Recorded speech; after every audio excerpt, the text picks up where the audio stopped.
Not everybody's your customer. Know your customer. So my first mistake was trying to please everybody.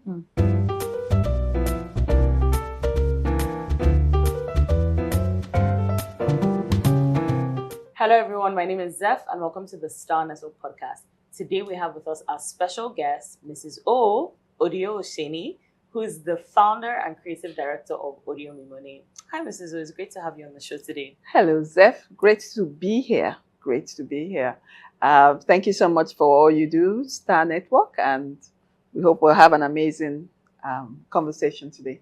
Great, I'm excited. So let's get into it.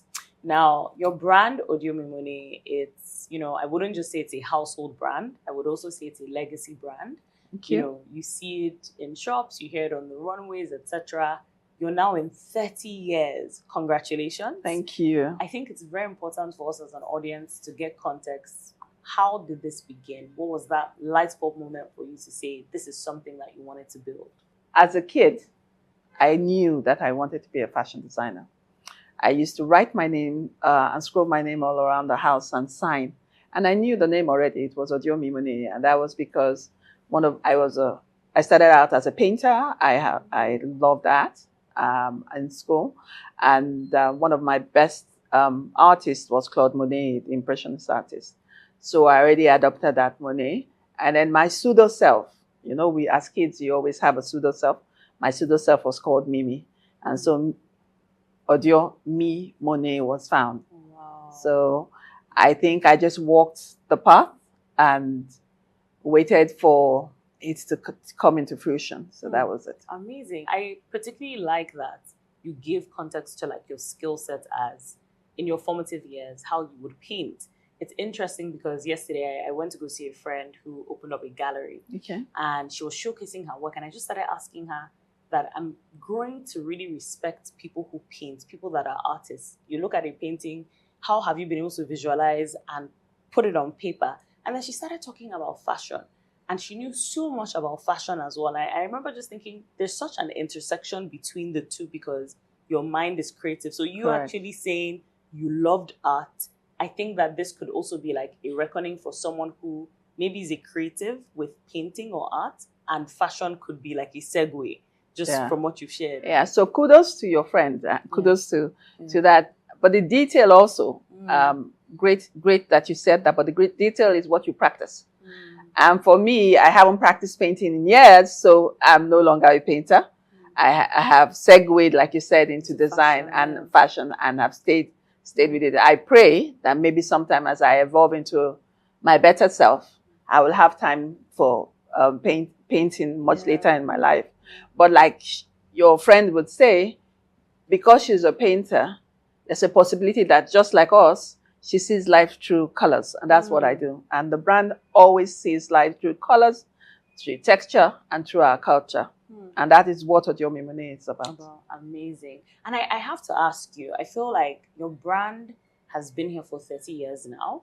But when you think of your name, it's still there. It's still very relevant. How have you ensured that you've been relevant with the rise of other brands coming into the space? So again, and thank you for saying that we've stayed relevant. Again, it's evolving. We started out as a couture brand, and we still do couture, but we started as a full-fledged couture brand for the first 14 years. And then we realized that there was a demand for ready-to-wear, and people would come in and say, can we have a piece? And then we went into ready-to-wear. Good to say that this year we will be launching our menswear, ready-to-wear. So it's another way to stay ahead. But we helped with the evolution of fashion in Nigeria and seeing it in a different way, because I know when we started, my father's friends will look at me and say, you want to be a what? Fashion designer? No. What do you really want to be? And at one point I told my dad, look, if your friends can't take my answer, they shouldn't ask me questions. So kudos to him for also supporting us. But I'll say that to stay relevant in our terrain in Nigeria and in Africa takes quite a bit of effort and I wouldn't say keeping up with the trends, because you set the trends, really. And I always used to say that to a lot of designers. Trend watching isn't the game. It's trend setting that should be the game. The fashion lover should trend watch, but the fashion designer should trend set. And I think some that have fallen along the way tend to trend watch. Yeah. We need to trend set. But that being said, of course, the glory of God has been with it. But that being said, I think the greatest integral part of staying committed and staying true is building a community of customers and building a community of staff. My staff, like I say, are like my family. I mean, I wake up in the morning and I think of them. And if you build a community, your community stays with you. And when your community stays with you, you can evolve. You started at a time when fashion was something that was a bit questionable in terms of going into your career. But I think people can learn that once you are determined and passionate about something, stick at it. Because now fashion is indeed the hot topic in our country. You know, it's a global movement. Everybody either wants to be in the space. You know, before when I first walked in, we were saying something about Zephia. It's important to even have like creativity funds and how you would like to even champion that. And I think having a name like yourself who's been in the game to champion that is important. And then you also mentioned the relevance of not just chasing like trends because someone is doing this thing, then therefore I must do it. But how can you stand out as a brand and as an individual so that it's almost like you're sustainable? And it's a testament to what Odio is today. Like I walked in and I was just like, oh wow, this is actually like Odio Mimonet. Like it's been here since forever and you keep evolving. I even mentioned that when I walked in, I saw one of your pieces that I fell in love with, and I was saying how I want to wear it for my birthday. This is a brand that, you know, a lot of people 30 years ago are wearing the pieces. And today, myself and my generation are craving your pieces. And I think that's something that people can learn from. But I also remember that we spoke about the importance of archiving and how a lot of fashion brands struggle with keeping records of their work. And I want you to actually share more on that, like, experience. You had mentioned something about going to a museum and they had asked you about your collections, but there was no record keeping. Can you please share more about it? Okay, so when I say trend setting rather than trend watching, we also, in our passion and trying to be our great artisans that we are, we also used to develop pieces that you would have that were almost one-on-one. Now, when you have one-on-ones and things like that, it's difficult to archive them. You say, how do we stay relevant and how do we own your space? I think when we went into the ready-to-wear, which we began to understand, when you have an intellectual property, you must own it. So when you own it, you must reform it in many ways, but you must own it.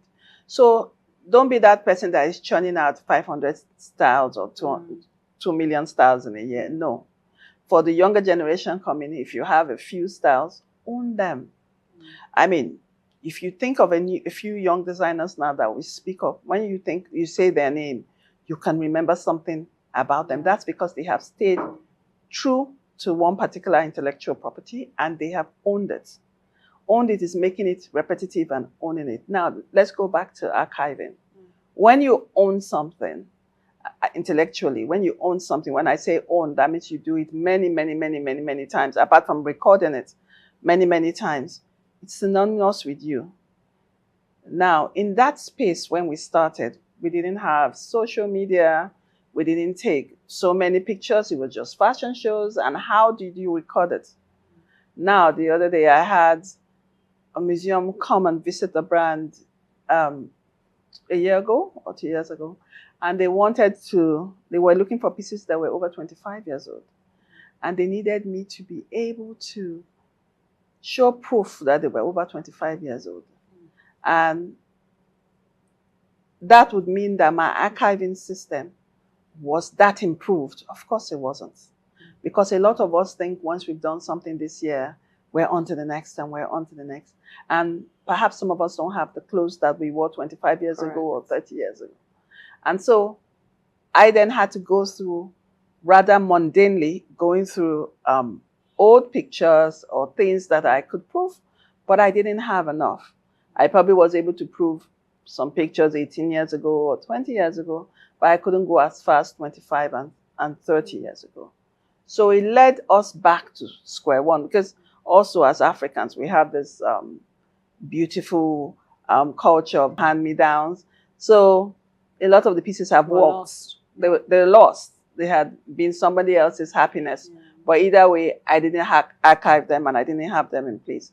So now we've had to put that in place. We have a room that we set out that has cooling, and we start to put them in years, and we start to date them so that tomorrow we can answer those questions. Archiving is very important for all of us because it allows us to own our past. And I find that a lot of our Western brothers and sisters do a better job of that than we do. Yeah, correct. And thank you for that, because it's so funny how you made the link to the West. I was just going to say, when you go to museums, go to the museum in England, wherever in the world you go to the museum, they are so good at retaining that history. Correct. Whether it's a piece of jewelry, a sculpted work, or even a design from a brand. Correct. It's almost like, how can we take that knowledge and create our own local museum of the work that we do? Correct. And I'll use my own personal example. I remember when I got married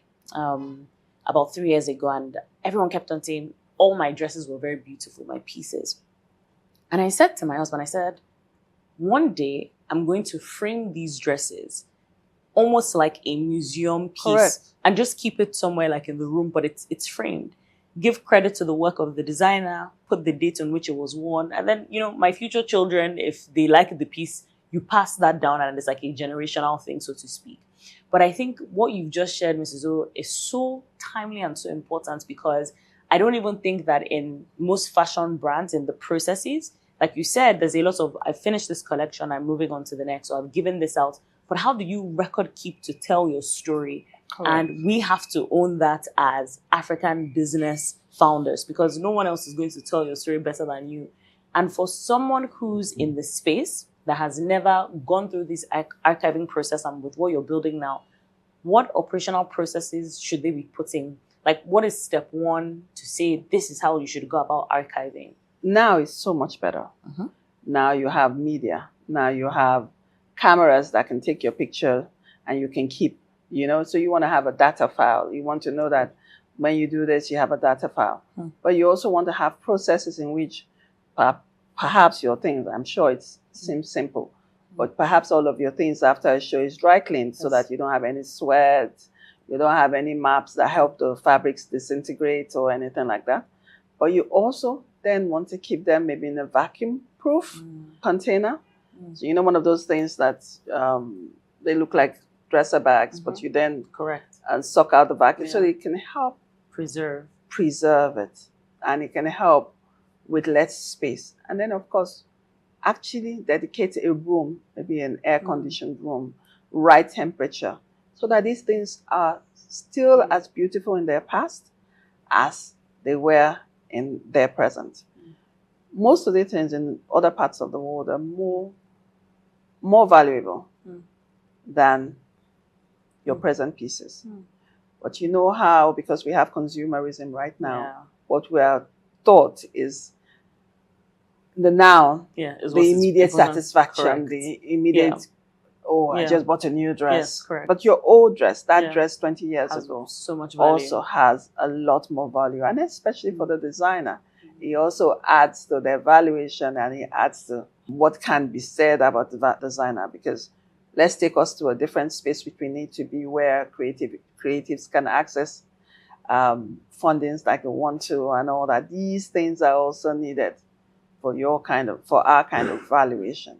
Because if you had to go to the Western counterpart and they showed you a room with an archive of beautiful pieces, you'd be walking around and saying, "Oh, this is a gold mine." Correct.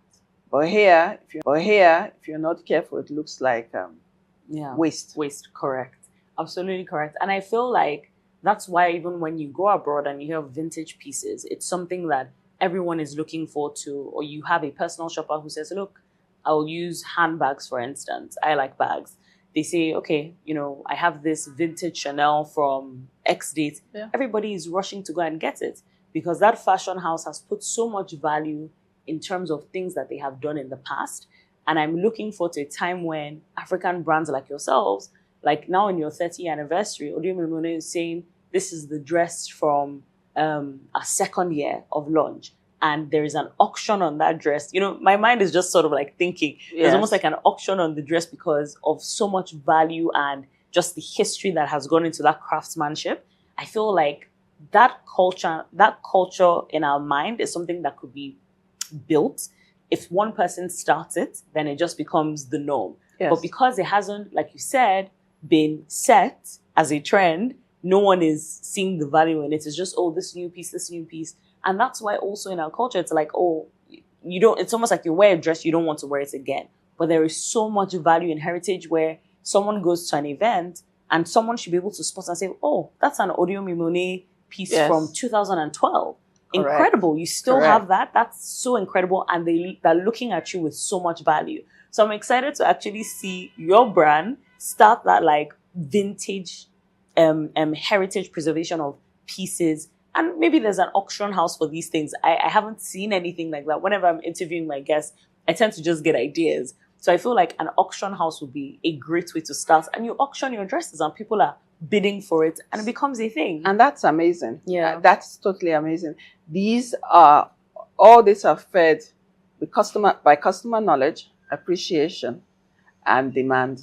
And I think because now we're all getting more knowledgeable, I think we're getting a stage where we can feed that demand and appreciation for that can grow.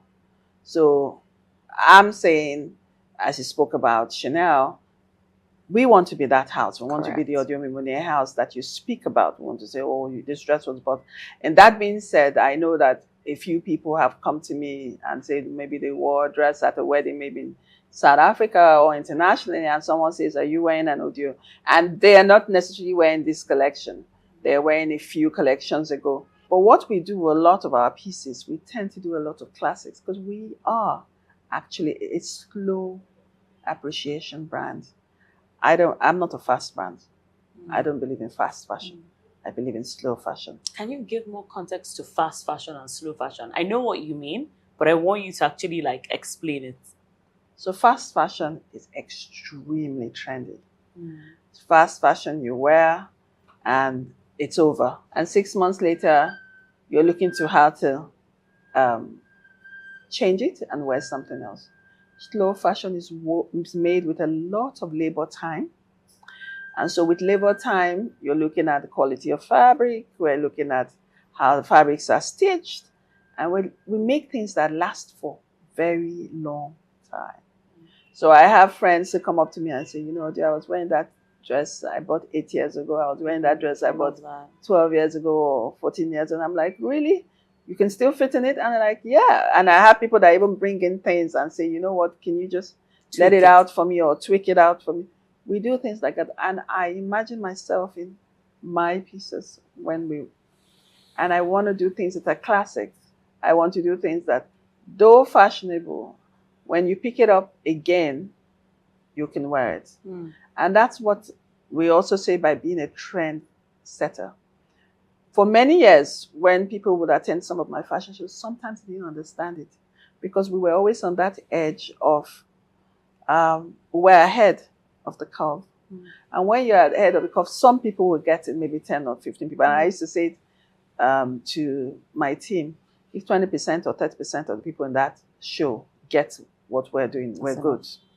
That's enough. The remaining 70% will catch up next year. Do you understand what I mean? But if you have a show and everybody has seen what you have in a way, because other designers have set that trend already before you, then it's more like fast fashion. Because by the time the consumer goes through the satisfaction curve in 6 months, she's ready to. Yeah. But we start it in such a way that in 2 years and 3 years, you're still on that satisfaction curve with that same dress because people are just wearing it. I remember about, I would say 15 years ago, 16 years ago, I did a collection that was made of just tulle. And I remember I had someone very dear to me come to preview the show before the show. And the person said, what of normal fabric? And I smiled. I said, this is what I want to use. Do you understand? And we had embroidered the fabric. Come across 10 years later, you're having tulle-based fabric. You're having fabric that has embroidery on tulle. Because now tulle as a mesh fabric stretches. And I wanted something that... And now we are all wearing it. And I smiled. I sent the person the picture and I said, so this is what I was trying to push then. Do you understand?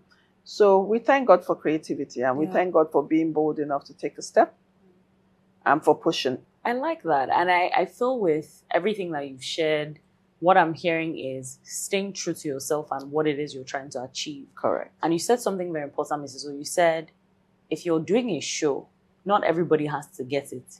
20% of that audience is enough for you. And I think as a founder, and let me just say a young founder, it's very easy to be discouraged in your philosophy of what it is you're trying to build if it doesn't feel like it's mass market. Sometimes there's this quick need for instant gratification, and mass market appreciation and validation. But looking at your brand, what I'm seeing and learning is you don't need everyone to get it at first. You have a vision, you see gaps, try to solve that issue, and people will catch on. Correct. And that's actually what creates legacy as a business. And I think that's very important. So I just wanted to reiterate it. And also just going back on what we said about auctioning and preservation of our work, we had mentioned a lot of the things that we build as Africans is usually sort of like replicated, what they would say cultural appropriation. Correct. And we tend to see that it's so common today, right? Where a Nigerian brand will do something or a Ghanaian brand will do something, and a brand from the West will then sort of then take our culture and our heritage without the acknowledgement. And I'm just going to actually read this out here because I got this statistic, right? So Louis Vuitton in 2007 and again in 2005 had actually taken Ghana Must Go bags, right? Correct. And they used it on the runway. Correct. And then they retail that bag for between $500 to about $3,000. Ghana Must Go bag has a lot of historical context and appreciation for West Africa, Nigerians, and Ghanaians because of the message and who we are and what it represented at the time. You go to the market, I would say 9 out of 10 Nigerian households, there is a Ghana Must Go bag. Correct. Whether to pack something or to whatever it's for, right? That bag in our history and our context is something that is used, easily accessible. Correct. Louis Vuitton, as a global international brand, has taken that and used it on its runway, put a value to it, put a marked up price to it, right? And people are then auctioning to buy this Ghana Must Go bag. Correct. However, the danger in this is there is no acknowledgement to the source of where that creativity has come from, the heritage of where it has come from. And I don't think that enough African fashion brands are taking enough action to say, this must be acknowledged. What should we be doing, particularly African fashion brands, to preserve their culture and their heritage and their pieces? What should they be doing about this? We need to be sensitive to what is ours. What can make us sensitive or what can make us protect what is ours is usually some form of financial gravitas or some form of financial prowess, which we find that a lot of us in the creative industry don't have. So once we get those kind of backings, then of course you can employ a legal team and you can protect what is yours. I think we also need to celebrate a lot more of who we are. I keep saying we're over 200 million Nigerians. In Africa, we're, a few billions. And we must. Because our culture is rich, it's untapped. It's untapped. We must continue to tell our story. We must continue to push it. And because we do, then others, the appreciation of it will grow. But we just have to. We just have to. If Louis Vuitton doesn't, yes, but it doesn't stop us from redoing it. We must redo it and we must claim it our way. Yeah. Because we are voyagers, right? I mean, we know the story between Nigeria and Ghana. We know why the Ghana must go was termed the Ghana must go. But what will make us buy these bags now, is because it's nostalgic to us. We must play on our nostalgia. We must play on it. And we must buy Africa. And as I said to you, we must buy African brands. As I said to you, there's so many beautiful African brands doing so much wonderful things. And we must tap into each other, lean into one another now. This is the time. And once we do that, we empower each other. Yeah, agreed. And I feel like it's such an ecosystem that is actually being built. Yeah. And which is why for me, I love the months September to December in Nigeria. Yeah. Because for me, I just see it as art, fashion, and enjoyment months, right? There's a lot of talent that is being showcased, but that ecosystem where there are processes to say, this is how you're going to ensure the protection of Nigerian brands, our heritage.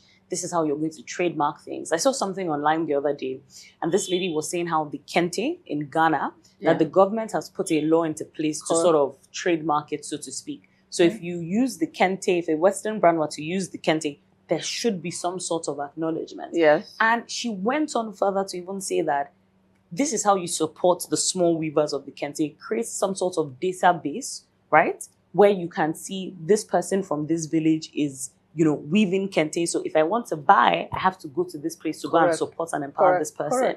And I feel like it's such an ecosystem that, household names like yourselves who understand the challenges end to end can actually build out that ecosystem. I feel people tend to work in isolation, but the more that we come together, it would be so powerful what, Nigerian fashion can actually do. Correct. I also saw the other day, just about 2 days ago, that we won the Earthshot Prize. Yes. Kudos to LFDW. Yeah. Exactly. Huge congratulations to them. Yeah. And I saw that, and that made me smile because I had seen Earthshot, I think, last year. And I remember saving it saying, this is a very interesting initiative about sustainability, climate. Correct. And then I saw that we won, and I said, 100% rightly deserved. So it's interesting to kind of see where we're going. Mrs.O, your brand is known for this modern day play on agbada, which I particularly find interesting, right? So it's like a reinterpretation for women. What was the idea behind this? So this was before COVID. We started this reinterpretation on agbada about, I'd say 8 years ago or 9 years ago. Yes. We thought agbada is mostly known with men. We wanted to make an agbada a bit effeminate. So still have the shoulders, but we wanted to give it a neck that was still regal enough. So we started to play with softer fabrics. We started to play with organza. We started to put embroidery on it. So it was a woman owning a little bit of the man's space. Then we decided, okay, what if we wanted to do the one that didn't have any embroidery? How would you play with it? And I said, okay, I love the way the Asian neckline sits. And so we cut in the Asian neckline and we thought, okay, let's see how that kimono neckline would work. And then we now decided, you know what? We're talking about yin and yang. We're talking about man and woman. Let's take a piece of this square. Be a man, this is a piece of a woman. And let's juxtapose it together. And that's how this cubed agbada came about. Lately, we've now decided to do the cubed agbada with some multi-dimensional colors. But before, we started with 2 colors, white, black, black, white, whatever. So one was the male, one was the female, and it was the marrying of both together. I mean, now, thankfully, we see a lot of people that it's cotton, and we see a lot of people that also make the fakes of it with other copies of it, and we smile because ideally somebody told me somewhere that to be copied is supposed to be flattering. I don't know if that's true. Because I don't think that's right. Yeah. But either way, that was the message it was trying to, that a woman could wear an agbada and still stay effeminate, but still wear it in a masculine way. Yeah. And so he also learns that we've also had a few males wear the agbada as well, because there's a balance of forces. Femininity, and there's a balance of forces when you wear that's our agbada kimono, and that's how we started. Amazing. I like that, and I think I like it when brands tend to just think outside of the box a little. Like, you don't have to follow the standard processes of things. Something Correct. is for men, but let's reinterpret this that could be feminine as well. Correct. And I'm seeing that across also some younger brands where they have clothes that are sort of unisex, so to speak. Yeah. A man can wear it, a woman can wear it, and I think that's also really cool. Well, Mrs. O, I feel it'd be good to sort of know, since running a business for 30 years, can you share with us critical mistakes that you made along the way? What has been the most challenging thing that you found? And also what has been the most exciting thing? Not everybody's your customer. Know your customer. So my first mistake was trying to please everybody. So somebody will come to you and say, oh, put this here. Why don't you do it like this? Perhaps you're not, that person is not my customer. When you go in to buy a yellow shirt, like what you're wearing, that customer is a customer that wants a yellow shirt. And that's a customer that wants a simple line, basic piece. Yeah. It's very important that you understand your clients. And it's very important that you keep your vision streamlined. Don't try to please everybody. And don't try to get every customer. Because if you try to get every customer, you're going to miss your vision. And I think that's a critical mistake that sometimes a lot of us have made. And I think somewhere along the line, sometimes I have made that and I've had to. We are essentially, started out essentially as a feminine brand that sees life through color. So our pieces are usually not very basic, but they might be basic shaped or simplified shapes. But we tend to see the culture in our midst interpreted in our clothes. So when I miss that is when I'm trying to do too much on a garment, or when I miss that is when I'm trying to be too plain because I'm trying to fit everybody in, and that's not us. Yeah. So we stick straight to our ethos. Somebody that wants something that fits that ethos will come in and will buy, and it allows your customer to identify who the brand is and what the brand is. Amazing. I really like that. So essentially be yourself, right? And you can't please everyone. Correct. And the people that are for you would consistently be for you, and then people then catch on. Correct. And also just noting your 30th year, right? And I know you did mention you're going to celebrate in December. What do you envision for the next 30 years? Is that too far out? But no. What do you envision? Our prayer and our vision is that this legacy brand transcends generation, and that this legacy brand probably gets investors that see the dynamicity of the brand and sees now that Africans or Nigerians are voyagers, and a lot of us, because we are voyagers, we mix cultures and we're global citizens. And so I want the brand to be able to appeal to global citizens for the next 30 and 100 years, even after I have gone. Amazing. I like that. And if you could leave one thing for emerging fashion brands, what would it be? Start small, know your niche, celebrate every step, both your wins and your negatives. Sometimes I have a bad day. And honestly, it took me a while to know that the bad day was there to teach me something, and I was there to learn from it, rather than wallow in the badness of the day and the future, because it's futile to do that. But sit back and figure out what it is that you were supposed to learn from that and make it work. I think when you repeatedly suffer through the same error or the same mistake, it's usually because we haven't learned what we need to learn from that. And I think understanding that every experience is to teach you something, then you go away knowing that you're learning. And a wealth of yes and a wealth of no can almost be the same. Do you understand what I mean? It's still a wealth. Yeah. It's a wealth of some sort. It's a wealth of what not to do. Yeah. Instead of saying, oh, woe is me, or my day was so bad, this happened, and this happened, and this happened. From it. No, sit back and learn from it. Learn from it so that doesn't happen again, and you grow. Yeah. So I think if I had to say that to a young designer, I think that's one. And I'll say that the younger designers are probably more audacious than some of us were when we started. I like that you said that. Yes, they are, and more kudos to them, because I see that sometimes we also have to learn some things. From I'm an extremely private person, and sometimes the lenses of our profession can blend. And so in that bit to protect oneself, one can sometimes be less audacious in Correct. some matters. I think we must learn to be more audacious. We must learn to speak. Yeah. And we must learn to own our space more. And in the next 30 years, we see us owning a lot more of our space, speaking to a larger world, and want to be in 5 continents at least, and speaking to our community in diaspora that understand the brands and want more from the brand. And I'm excited to see that. I like that you said how the younger generation tends to be quite audacious.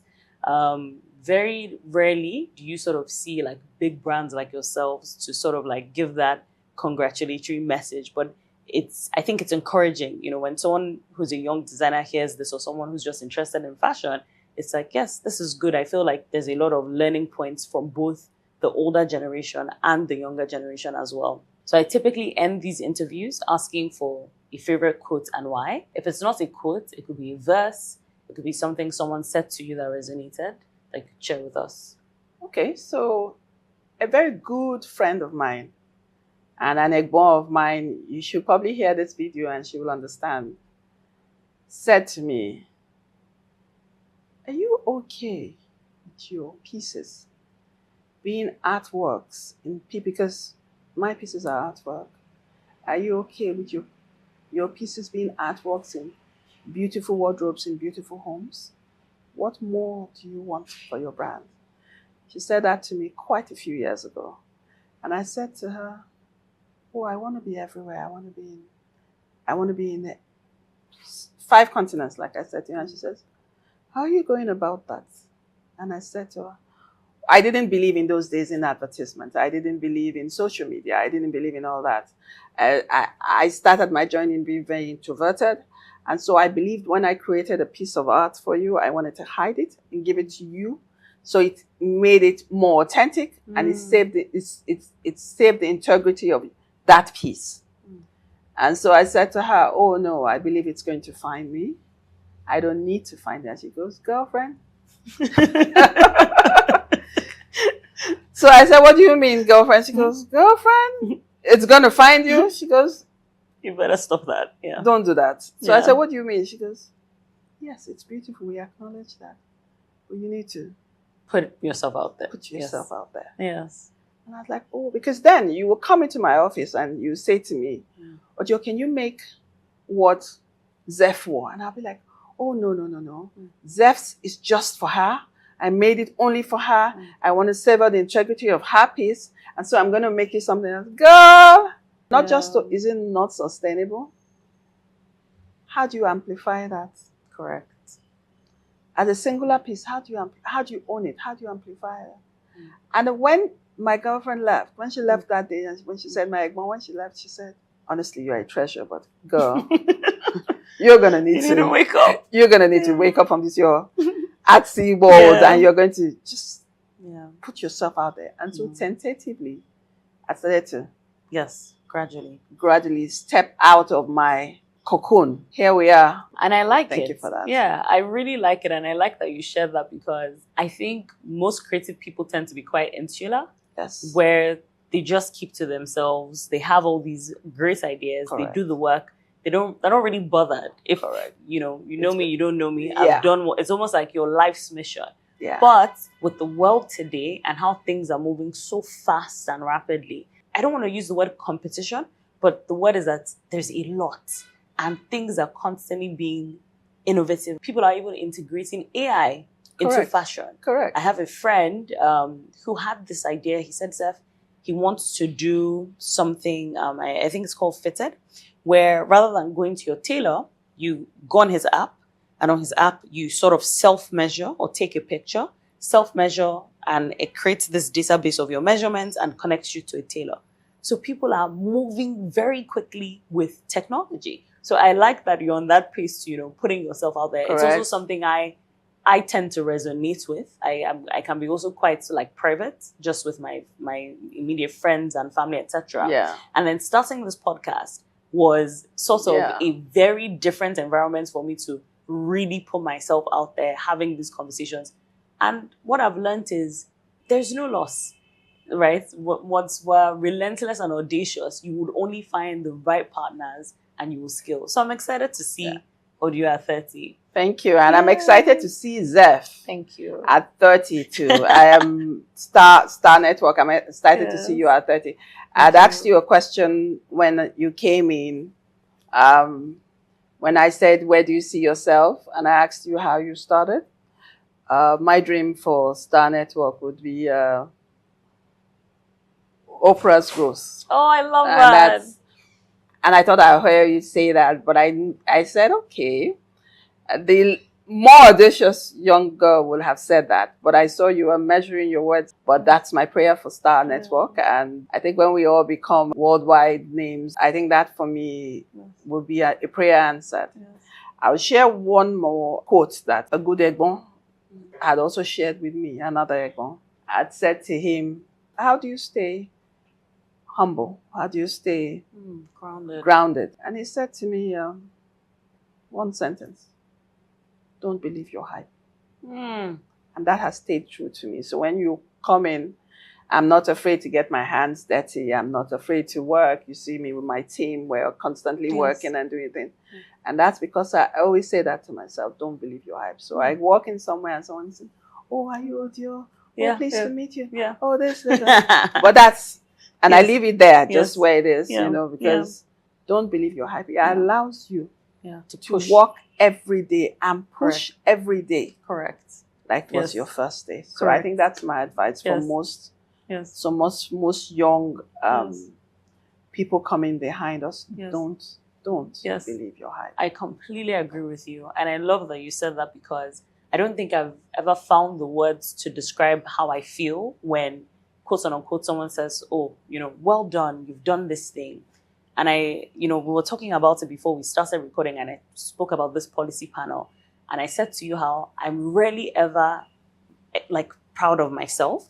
Not that I don't think I've done things that are great, but I rarely ever think it's something to really, be jumping about. Because I'm always saying, but what was the impact?